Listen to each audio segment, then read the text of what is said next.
started from a flea market, built Culture Kings to a $600 million brand with no loans, no investors. Look, I want to give you some honest business advice on this journey. This can help whether you're an entrepreneur, business owner, or just a rock star employee. Look, technology can reset first principles, and that creates huge opportunity. If you don't know what first principles are, look up Elon Musk, the GOAT, right? He was the one that really pioneered this subject. I remember seeing it years ago, where it's just like, instead of looking at a problem, how's the next, like reasoning by analogy, what we all do, just simply, how do you boil something down to the fundamental truths and then reason up from there? He obviously did this with electric cars, space, everything, and creates the most enormous breakthroughs of our time. But this can happen for me just when I was at the markets, and I was like, why does a brand from America sell to this distributor in Australia? They jack it up by 50%. They sell it to the retailer who jacks it up another 50%. And then why does this product cost almost double what it does in America?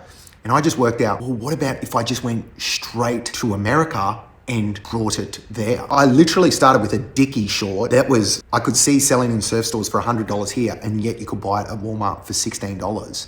I literally started with that Walmart short. I literally started sending my mate to Walmart, hey, can you buy these shorts, pack them in a box, send them over.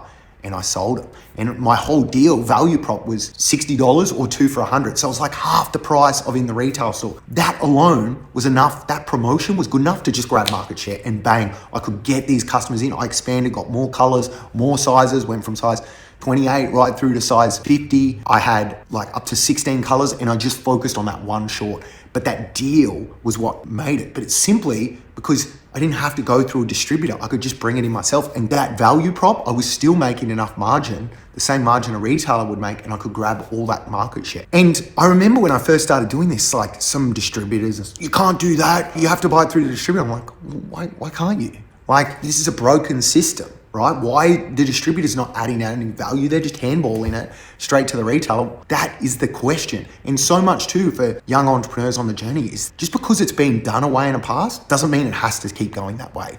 That is usually being stuck in that for a long period of time. That's probably where the opportunity is. And yes, you're gonna have to disrupt. Yes, you're gonna piss people off in the process because they don't want the change. But that is where the opportunity is. And this pioneered what a core value that we had in Culture Kings that I would really try and ingrain in our team and our employees, because it's that entrepreneurial spirit of it's better to ask forgiveness than permission. In that I love people to just take action, have a crack, to just go on the front foot and try and crack out rather than always slowing it down thinking that they need to ask permission. Because so many times we think we need to ask permission, where if you just got on with it, 9 times out of 10, no one would say anything and you've just created value. This momentum is so important.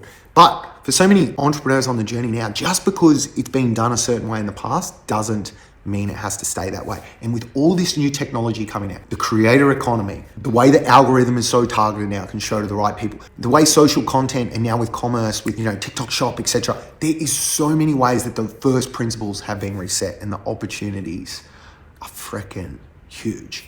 But don't think because it's just been done an old way that it has to stay there, because that disruption, and even for us in Australia, I'd like to share my story too. Like for me, it was always like I wanted that Australian dream to just, why couldn't I love this streetwear. Why couldn't I just do it myself? Why has America got better clothes and people wait there to go on holiday? And we built it to a point where, we got the best store in Vegas, that everyone goes there to shop, and it's come from Australia. This is the opportunity. You didn't need connections. You didn't need to know this certain person. You just had to get in there and have a crack and carve out your own lane. And it's possible. And that's what I love about entrepreneurship and on this journey.